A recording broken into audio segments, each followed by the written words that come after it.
वाघ्या कुत्रा ही एक दंतकथा आहे. ही दंतकथेचा इतिहास केला गेला आहे. मुळात ही एक कवी कल्पना आहे. राम गणेश गडकरी आणि राजसंन्यास ते केले अर्पण ह्या वाघ्या कुत्र्याला. वाघ्या कुत्रा किती स्वामिनिष्ठ होता. मुका असून सुद्धा मुक्या प्राण्यात कसे गुण असतात, उदात्त गुण असतात, हे दाखवण्याचा त्यांचा एक माहित नाही की ही एक कवी कल्पना इतिहास म्हणून इतिहास तयार होईल. त्यावेळेच्या लोकांना काय वाटलं मला समजत नाहीये.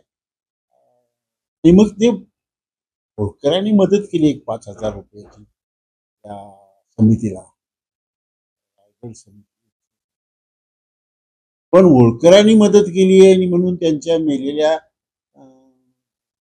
त्या कुत्र्याचं मालक व्हावं अशी इच्छा त्यांनी. असं जे काय सांगितलं जातं हे सुद्धा मला पटत नाही. रचलेलं एक लिजंड आहे. कारण त्याला तसं करायचं काही कारण आहे. कारण शिवछत्रपती विषयी कित्येक संस्थानांना आदर होता. खुद्द प्रिन्स ऑफ वेल्स आले होते ना शाहू महाराजांच्या काळामध्ये इथं पुण्याला.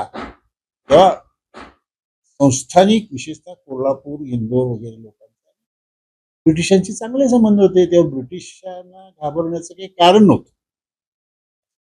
तेव्हा ही एक अनैतिहासिक गोष्ट आहे.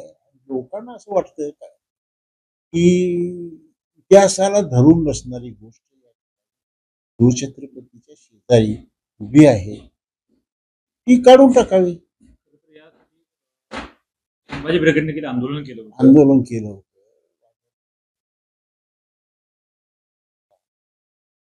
काढून ते दरीत फेकून दिला होता. महाराष्ट्र शासन बसवला. माझं जे काम आहे शासनाने केलं.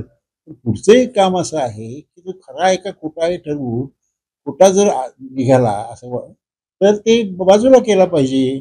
पण तेवढे धाडस महाराष्ट्र सरकार दाखवतंय की नाही त्याबद्दल मला शंका आहे. संभाजीराजेंनी मागणी केलेली आहे. संभाजीराजांनी मूळ आता असं आहे छत्रपतीचे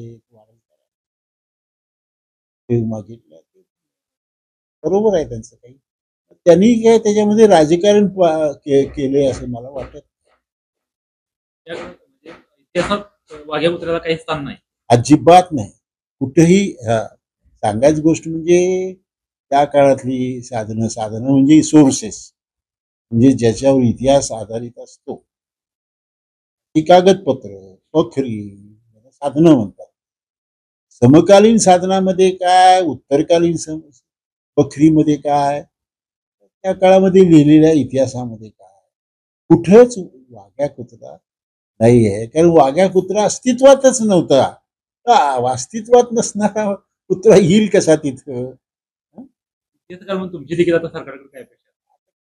काय सरकारनं जास्तीत जास्त लवकर करावं आणि पेंडिंग ठेवू नये. कारण हा सतत खदखदणारा हा विषय आहे. आणखीन काही दिवसांनी परत डोकं वर करेल. आपल्याकडे काय पेंडिंग ठेवण्याची फार हे असते. अशा प्रकारची वादग्रस्त गोष्ट असेल तर ती पेंडिंग ठेवायची, सोडवण्याचा प्रयत्न झाला पाहिजे.